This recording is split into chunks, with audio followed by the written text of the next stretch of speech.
It really is going down to the wire. Still no sign of a deal on the fiscal cliff. US congressional leaders blame each other for stalled negotiations just hours before automatic spending cuts and tax rises are set to kick in on January the 1st. Senate Republican leader Mitch McConnell says he wants to cut a deal. The sticking point appears to be a willingness and interest, or frankly, the courage to close the deal. I want everyone to know I'm willing to get this done, but I need a dance partner. But Senate Majority Leader Harry Reid says the gap is still too wide. I will continue to try to come up with something, but at this stage, I don't have a counteroffer to make. Perhaps as the day wears on, I will be able to. I will say this. I think that the Republican leader has shown absolutely good faith. It's just that we're apart on some pretty big issues.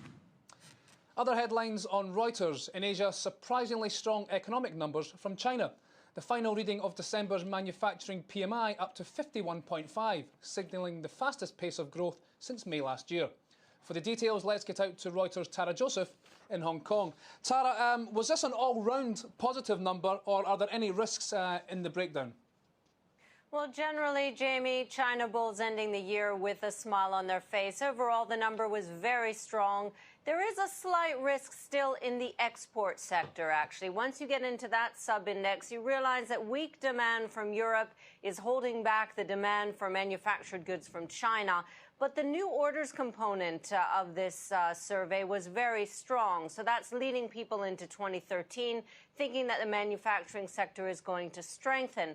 The strength is coming from the domestic sector in China. So people are really looking to the consumer now to drive growth into 2013. The other interesting aspect of this is we get the official PMI. The one out today was HSBC PMI, which is also supposed to be a very good introduction to a strong 2013. So a happy way to end the year over here. Let's hope so. I mean, you mentioned the rebalancing in China towards domestic consumption. How, in export terms, how is China faring compared to other countries in Asia?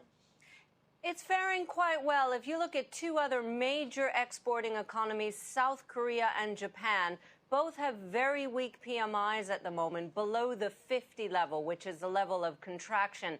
The one country that's doing quite well in terms of manufacturing surveys is India, which has made a big comeback in the fourth quarter. Investment managers are looking to both India and China in terms of equities growth in 2013, maybe because those export sectors, or at least manufacturing there, is starting to rev up again. OK, Tara, thanks very much, and have a very happy New Year. Here in Europe, Italian centre-left leader Pierluigi Bersani has called on Mario Monti to pick a side. This comes after the outgoing Prime Minister Monti unveiled plans last week to lead a broad centrist alliance in February's elections.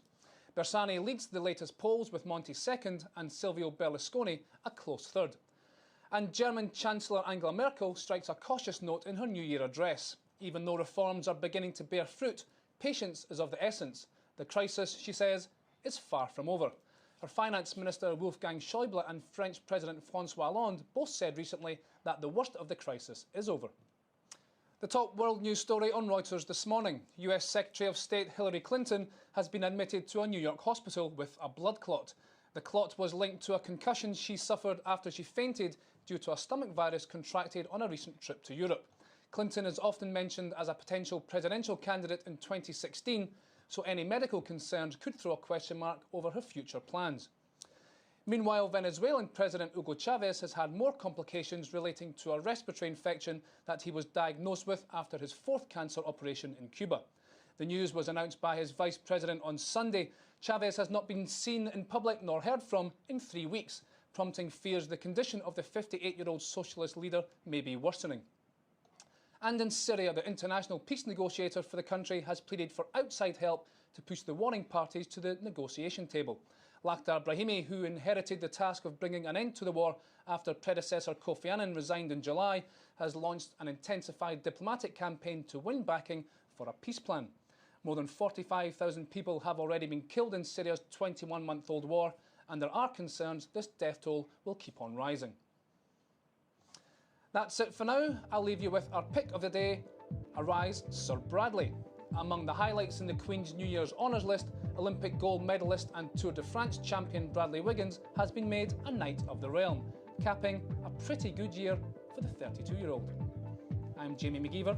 This is Reuters.